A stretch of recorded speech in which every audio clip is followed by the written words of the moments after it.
താമരപ്പ് മാലയിട്ട് പൊട്ടു തൊട്ടു സൂര്യപുത്രി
ഈ ജപ്തി ഒഴിവാക്കാൻ അളിയൻ എന്തെങ്കിലും ഒരു കാര്യത്തിന് വേണ്ടി ശ്രമിച്ചിട്ടുണ്ടോ?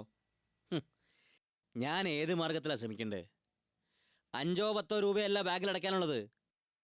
മാസാമാസം ചെറിയൊരു തുക അടയ്ക്കാൻ പറ്റാത്തതുകൊണ്ടാ ഇത് ഇത്രത്തോളം എത്തിയത്. അത് പറ്റാതെ ഞാനിനി എവിടെ പോയി ഉണ്ടാക്കാനാ ഇത്രയും വലിയൊരു തുക? അതെ, ഇങ്ങനെ പൊറുതി ആവലാതി ഒന്നും പറഞ്ഞിട്ട് ഒരു കാര്യമില്ലളിയാ. ആലോചിക്കണം, തല പുകച്ചാലോചിക്കണം. എന്തായാലും വീടും പറമ്പും വിറ്റാലും കാര്യം നടക്കത്തില്ലെന്നുള്ള ഒരു ഉറപ്പാണ്. അതുകൊണ്ട് ഈ പ്രശ്നം പരിഹരിക്കാൻ ഒരു വഴിയേ ഉള്ളൂ. ഇപ്പോഴത്തെ അവസ്ഥയിൽ നമ്മളെ സഹായിക്കാൻ ഒരാൾക്കേ കഴിയൂ. അളിയൻ ഇവിടുന്ന് ഇറക്കി വിട്ട അളിയൻ്റെ ഭാര്യ കല്യാണിക്ക്. എന്തേ, അവൾ വിചാരിച്ചാൽ നടക്കില്ലേ? നടക്കും. വേണ്ട, അതൊന്നും ശരിയാവില്ല. ആ, ഇതാ കുഴപ്പം, ഈ ദുരഭിമാനം. അളിയോ, വെള്ളം കഴുത്തോളം എത്തിയാലെങ്കിലും ഒന്ന് കൈകാലിട്ട് അടിക്കണം.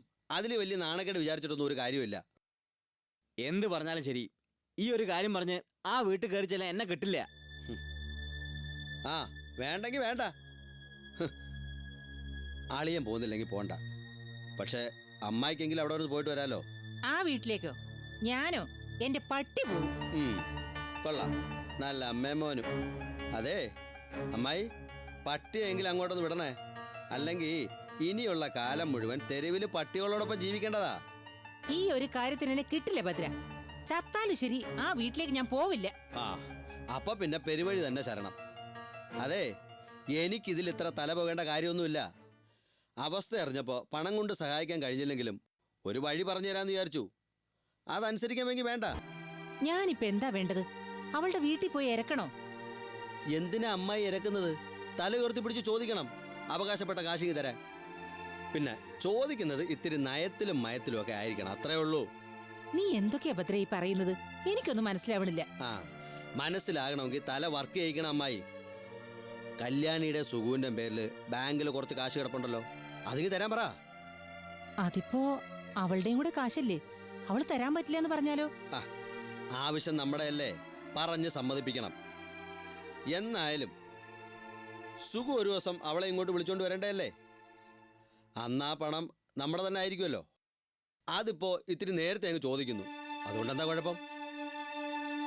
എന്നാലും അവളെ കാണാൻ അവിടെ ചെല്ലുക എന്നൊക്കെ പറഞ്ഞാല് അതും കാശിന്റെ കാര്യത്തിന് നാണക്കേടാ. ആട്ടിയിറക്കി വിട്ടതല്ലേ. ഇങ്ങനൊരു ആവശ്യം വന്നപ്പോൾ സഹായിക്കണമെന്ന് പറഞ്ഞ് ചെല്ലുന്നത് നാണക്കേട് തന്നെ. അതാ ഞാൻ പറഞ്ഞത്, ഈ ഒരു നാണക്കേടങ്ങ് സഹിച്ചാൽ ഇതിലും വലിയൊരു നാണക്കേടങ്ങ് ഒഴിവാവും. അല്ല അതിപ്പോ ഞാൻ തന്നെ. ആ, അമ്മായി തന്നെ പോണം, എന്നാലേ കാര്യങ്ങൾ നടക്കൂ.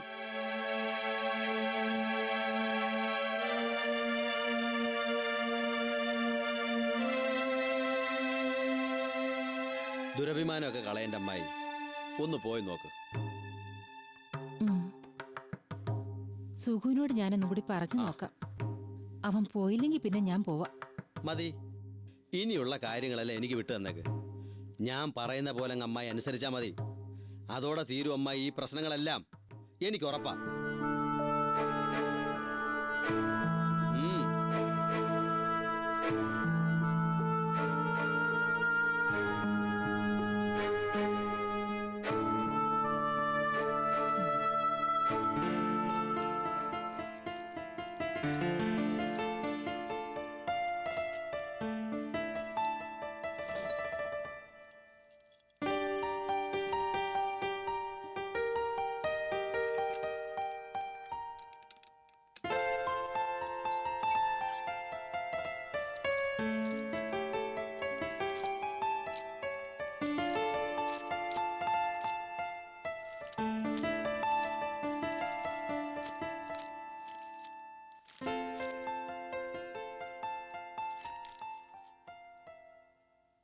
ഇതെന്തിനാ ഇപ്പൊ ആധാരമൊക്കെ? ആവശ്യമുണ്ട്. ദേവുവിൻ്റെ ഇനിയുള്ള പഠിപ്പിന് പണം കുറച്ച് വേണ്ടിവരില്ലേ? ഞാൻ നോക്കിയിട്ട് പെട്ടെന്ന് കുറച്ച് പണം കിട്ടണമെങ്കിൽ ഇതേ ഉള്ളൂ മാർഗം. ബാങ്കിൽ നിന്നൊരു ലോൺ എടുക്കണം. മാഷിതാ ചായ കുടിക്കേ. കുടിക്കാം.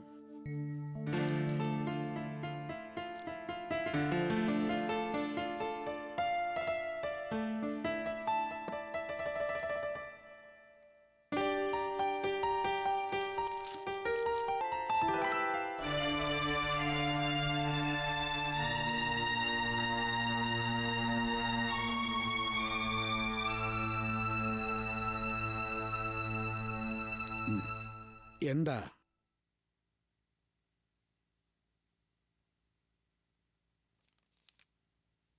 എന്താ മാഷെ ഒരു ഗൗരവം?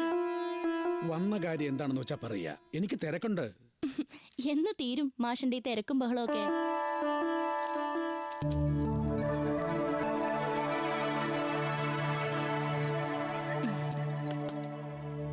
മാഷ് പേടിക്കണ്ട, കല്യാണിയുടെ കാര്യം പറയാനാ ഞാൻ വന്നത്. ഞാൻ പറഞ്ഞു വന്നത്, കല്യാണിയുടെ ഇപ്പോഴത്തെ അവസ്ഥയിൽ ഭർത്താവിന്റെ കൂടെ ജീവിക്കുകയല്ലേ നല്ലത്?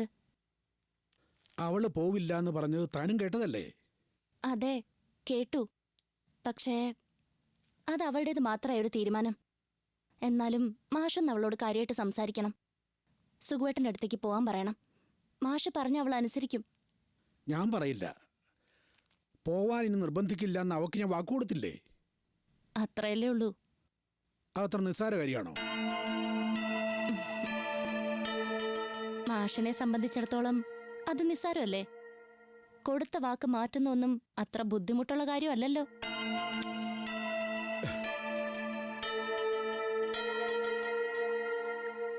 ഒരു ജീവിതം വരെ കൊടുക്കാന്ന് വാക്ക് പറഞ്ഞതല്ലേ എൻ്റെ അമ്മയോട്? അതുപോലും വളരെ നിഷ്പ്രയാസം മാറ്റിമറിച്ചില്ലേ മാഷ്? എന്നിട്ടാണോ ഇപ്പൊ മകൾക്ക് കൊടുത്ത ഒരു വെറും വാക്ക്? കുട്ടി എന്നെ ഇറിറ്റേറ്റ് ചെയ്യാതെ പോകുന്നുണ്ടോ? ഒരിക്കൽ പറയുന്നത് പിന്നീട് ഞാൻ മാറ്റി പറയാറില്ല. ഇതുപോലൊരു തീരുമാനം എൻ്റെ അമ്മയുടെ കാര്യത്തിൽ എടുത്തിരുന്നെങ്കിൽ അവർക്ക് അവരുടെ ജീവിതം നഷ്ടപ്പെടില്ലായിരുന്നു. എനിക്കിങ്ങനെ പിതൃത്വത്തിന് വേണ്ടി യാചിക്കേണ്ടി വരില്ലായിരുന്നു. അല്ല, അച്ഛനും മോളും എന്താ രഹസ്യ സംഭാഷണത്തില്? സൂര്യപുത്രി ഇടവേളയ്ക്ക് ശേഷം തുടരും. സൂര്യപുത്രി തുടരുന്നു. കുട്ടി എന്നെ ഇറിറ്റേറ്റ് ചെയ്യാതെ പോകുന്നുണ്ടോ? ഒരിക്കൽ പറയുന്നത് പിന്നീട് ഞാൻ മാറ്റി പറയാറില്ല.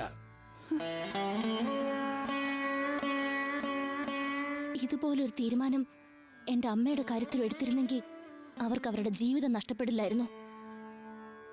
എനിക്കിങ്ങനെ പിതൃത്വത്തിന് വേണ്ടി യാചിക്കേണ്ടി വരില്ലായിരുന്നു. അല്ല, അച്ഛനും മോളും എന്താ രഹസ്യ സംഭാഷണത്തില്? അച്ഛനും മോളോ? എന്താ അച്ഛനും മോളും അല്ലേ? എന്നെയും കല്യാണി ചേച്ചിയും പോലെ തന്നെയല്ലേ അച്ഛനും ഗ്രീഷ്മ ചേച്ചിയും? ചേച്ചിക്കും അങ്ങനെ തോന്നുന്നില്ലേ? ഉവ്വ്, എനിക്ക് അങ്ങനെ തന്നെയാ. എന്റെ അച്ഛനാ. അച്ഛന്റെ സ്ഥാനത്ത് എനിക്ക് മാഷ്. ഇനിയിപ്പോ ദേവ് പോയി കഴിയുമ്പോ ആ സ്ഥാനത്തേക്ക് കുറച്ച് നാളത്തേക്കെങ്കിലും ഞാനല്ലേ ഉള്ളൂ. സത്യം പറഞ്ഞ നിങ്ങളെല്ലാരെയും വിട്ട് കുറെ നാൾ മാറി നിൽക്കണമല്ലോ എന്ന് ഓർക്കുമ്പോ വല്ലാത്തൊരു വിഷമം തോന്നുക. എന്തിനാ വിഷമിക്കുന്നേ? വലിയൊരു ലക്ഷ്യം നേടാനല്ലേ പോണത്. അത് കഴിഞ്ഞാൽ ഇനി തിരികെ വരില്ലേ എന്റെ മോള്? പിന്നെന്താ? അപ്പോഴേക്കും എന്റെ ലക്ഷ്യങ്ങളൊക്കെ നേടിക്കഴിഞ്ഞ് ഞാനങ്ങ് പോവും. അപ്പൊ എന്നെ കാണാനായിട്ട് അങ്ങോട്ട് വന്നേക്കണം കേട്ടോ. അങ്ങനെ ചേച്ചി അങ്ങ് പോവൊന്നും വേണ്ട.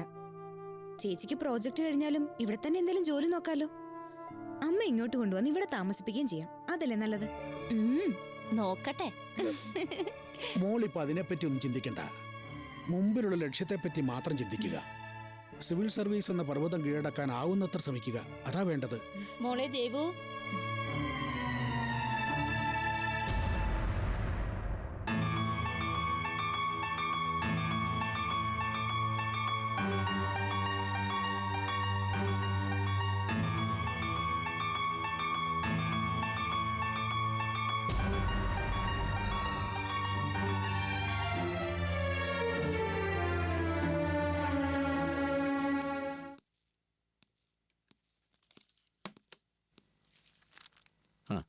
എന്തായി രാമേട്ടാ? പേപ്പേഴ്സ് എല്ലാം ഓക്കെയാണ്.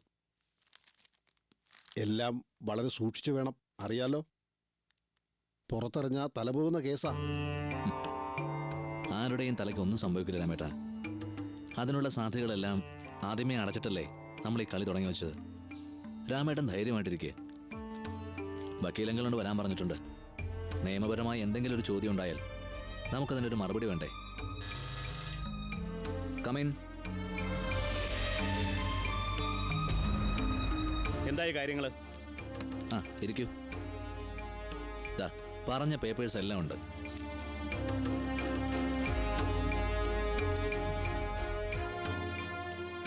മോനോട് പ്രത്യേകം പറഞ്ഞു തരേണ്ട കാര്യമില്ലെന്നറിയാം.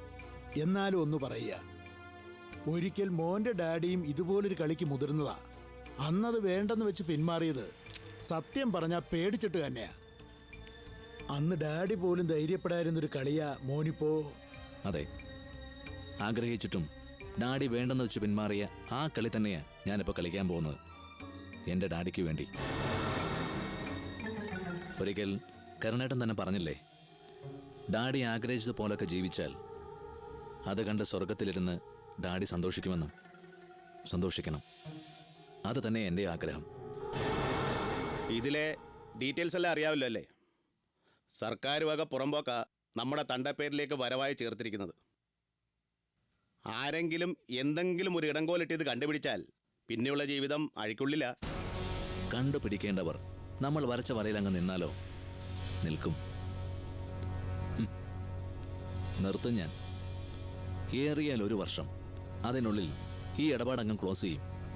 പിന്നെ ആ സ്ഥലം സർക്കാർ തന്നെ അങ്ങ് എടുത്തോട്ടെ. അതുവരെയുള്ള കാര്യങ്ങൾ നമ്മൾ മാനേജ് ചെയ്യും. പക്ഷേ ഇതിലെ ഏറ്റവും വലിയ തലവേദന ഇത് വില്ലേജ് ഓഫീസിൽ എത്തുമ്പോഴാണ്. എങ്ങനെയായാലും ഈ ഫയൽ സുകുമാരൻ്റെ മേശ പുറത്തെത്തും. ഈ വക കാര്യങ്ങളിലെ കള്ളക്കളികൾ മുഴുവനും അറിയാവുന്നവനവൻ. നമ്മളോടുള്ള വൈരാഗ്യം വെച്ച് അവൻ എന്തെങ്കിലും പ്രശ്നം ഉണ്ടാക്കിയാൽ? അവിടെ ഒരു പ്രശ്നം ഉണ്ടാവില്ലെന്നേ. അതല്ല ഞാൻ ഏറ്റു. അവൻ പോലും അറിയാതെ അവന്റെ മേശപ്പുറത്തെ രജിസ്റ്ററിൽ ഇതിലെ കാര്യങ്ങളെല്ലാം നമ്മളങ്ങ് പതിപ്പിക്കില്ലേ, നല്ല വടിവത്തക്ഷരത്തിൽ. പിന്നീട് ഒരു പ്രശ്നം ഉണ്ടായാൽ പോലും അതെല്ലാം അവന്റെ തലയിൽ വെച്ച് നമുക്ക് ഊരിപ്പോരാനും കഴിയും. അപ്പോൾ കാര്യങ്ങളെല്ലാം ഒരുവിധം പ്ലാൻ ചെയ്ത സ്ഥിതിക്ക് എല്ലാം ഇങ്ങനെ തന്നെ അങ്ങ് മുന്നോട്ട് പോട്ടെ അല്ലേ? മുന്നോട്ട് പോയല്ലേ പറ്റുമെങ്കിൽ പോകുന്ന വഴി ഏതായാലും ലക്ഷ്യത്തിലെത്തണം. അതാ എനിക്ക് വേണ്ടത്.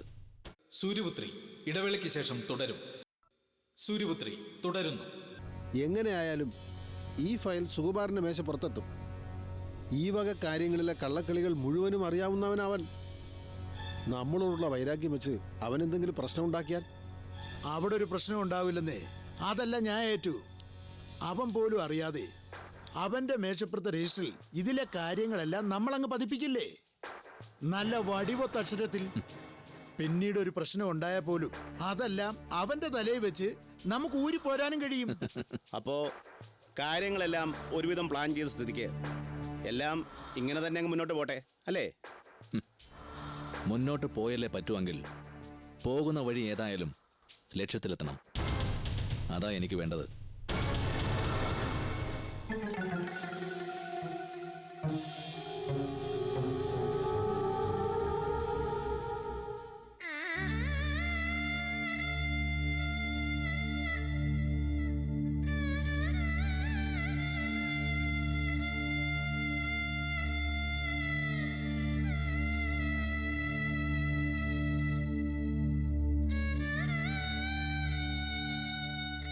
നീ ഇതെന്തൊരിപ്പാ എൻ്റെ വിമലെ? നേരം എത്രയായി? എന്താ നീ ഇത്ര ആലോചിക്കുന്നത്? ആ പോലീസുകാരെല്ലാം കൂടെ എന്റെ മോനെ വല്ലാതെ ഉപദ്രവിക്കുന്നുണ്ടാവും. ഒന്നുമില്ല. പോലീസുകാർക്ക് എപ്പോഴും അവനെ ഉപദ്രവിക്കാനല്ലേ നേരം. നീ വെറുതെ ഓരോന്ന് ആലോചിച്ച് കൂട്ടിട്ടാ. എങ്ങനെ ആലോചിക്കാതിരിക്കാമേ? ഒരു സമാധാനം കിട്ടണ്ടേ മനസ്സിന്? ഒരു കാര്യമില്ലാത്ത കാര്യത്തിനല്ലേ എന്റെ മോനെ ഈ ഗതി വന്നേ? ഇനി എന്തൊക്കെയാ സംഭവിക്കാൻ പോകുന്നതെന്ന് ആർക്കറിയാം? അതൊക്കെ ഓർക്കുമ്പോഴ എന്റെ കുഞ്ഞിന് വല്ല സംഭവിച്ചാ പിന്നെ ജീവിച്ചിരിക്കില്ല ഞാൻ. എന്തൊക്കെയാ വിമലെ നീ പറയുന്നത്? വെറുതെ ഓരോന്ന് പറഞ്ഞ് ബാക്കിയുള്ളവരെ കൂടെ വിഷമിപ്പിക്കാന്നല്ലാതെ നീ ഒന്ന് സമാധാനപ്പെട്.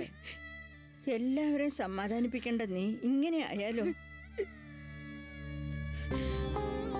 സഹദേവിന്റെ കാര്യം ഒന്ന് ആലോചിച്ച് നോക്ക്. എത്ര ദിവസമായി അവൻ ശരിക്കൊന്ന് ഉറങ്ങിയിട്ട്? പ്രഷറും ഷുഗറും ഒക്കെ ഉള്ളതല്ലേ. നീ ഇങ്ങനെ ആയാ അവൻ എന്താ ഒരു സമാധാനം ഉള്ളത്? നീയല്ലേ അവനെ സമാധാനിപ്പിക്കേണ്ടത്.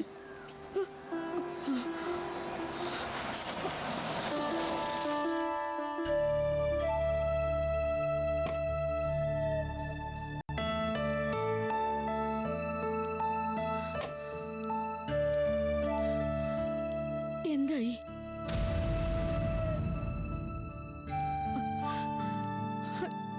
നിങ്ങൾ എന്താ ഒന്നും പറയാത്തെ? ഒക്കെ ശരിയാവും വിമലേ. ഇത് തന്നെ കേൾക്കാൻ തുടങ്ങിയിട്ട് ദിവസങ്ങൾ എത്രയായി? നീ ഒന്ന് തെളിച്ചു പറ എന്റെ സഹദേവ. തെളിച്ചു പറഞ്ഞിട്ട് എന്തിനാ? രണ്ടുപേർക്ക് ഒരു മൂലയിലിരുന്ന് കരയാമെന്നല്ലാതെ ഒരു പ്രയോജനവും അപ്പൊ എന്റെ മോൻ ഇപ്പോഴത്തെ സാഹചര്യത്തിൽ ജാമ്യം കിട്ടില്ലെന്ന് ഉറപ്പായി. ഇനിയിപ്പോ തിരിച്ച് സബ് ജയിലിൽ എത്തിയാലേ ജാമ്യത്തിന് അപേക്ഷിക്കാൻ പറ്റൂ. അതും കിട്ടണമെന്നില്ല. ആ സർക്കിൾ അതിനെ എതിർക്കും. ജാമ്യം കിട്ടിയവൻ പുറത്തിറങ്ങിയിരിക്കാൻ അയാളുടെ ശ്രമം. പിന്നെ അവൻ ജയിലിൽ തന്നെ കിടന്നോട്ടെന്നാണോ നിങ്ങൾ പറയുന്നത്? ഞാൻ എന്ത് ചെയ്യാൻ എൻ്റെ വിമലെ? എനിക്കറിയാവുന്ന വഴിയൊക്കെ ഞാൻ നോക്കിക്കഴിഞ്ഞു.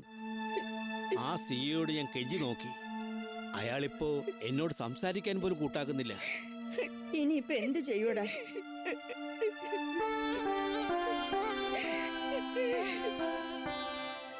നീ ഇങ്ങനെ കരയാതെ വിമലെ.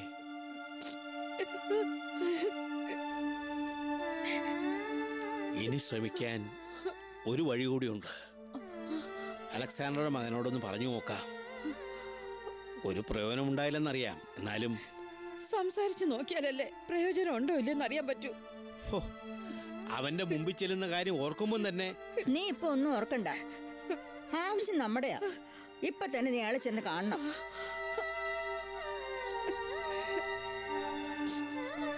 ഞാൻ ആദ്യം അയാളുടെ വീട്ടിലേക്കൊന്ന് വിളിച്ചു നോക്കാം.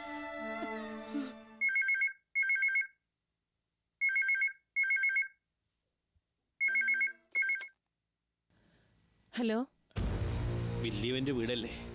അതെ, ആരാ സംസാരിക്കുന്നേ? എന്റെ പേര് സഹദേവൻ. കൃഷ്ണകുമാറിന്റെ അച്ഛനാ. ഏത് കൃഷ്ണകുമാർ? കിച്ചു എന്ന് പറഞ്ഞാൽ അറിയുമായിരിക്കും. എന്തു വേണം? ഇതിപ്പോ സംസാരിക്കുന്നത് വില്യമിന്റെ മമ്മിയാണ്. നിങ്ങൾക്കിപ്പോ എന്താ വേണ്ടത്? എനിക്ക് വില്യമിനോടൊന്ന് സംസാരിക്കണമായിരുന്നു. അവൻ ഇവിടെ ഇല്ല, ഓഫീസിൽ പോയിരിക്കുക. എന്താ കാര്യം? എന്റെ മോൻ നിരപരാധിയാ. അവനല്ല അലക്സാണ്ടറെ കൊന്നത്. അത് നിങ്ങളല്ലല്ലോ പറയേണ്ടത്, കോടതിയല്ലേ. അവന്റെ അച്ഛനാ ഞാൻ. എനിക്കുറപ്പുണ്ട് അവനത് ചെയ്യില്ലെന്ന്. അതിനിപ്പോ നിങ്ങൾ വില്യമിനെ കാണുന്നത് എന്തിനാ? കിച്ചുവിന് ഒരു ജാമ്യത്തിന് വേണ്ടിയാ. വില്യം വിചാരിച്ച ഇല്ല വില്യം വിചാരിക്കില്ല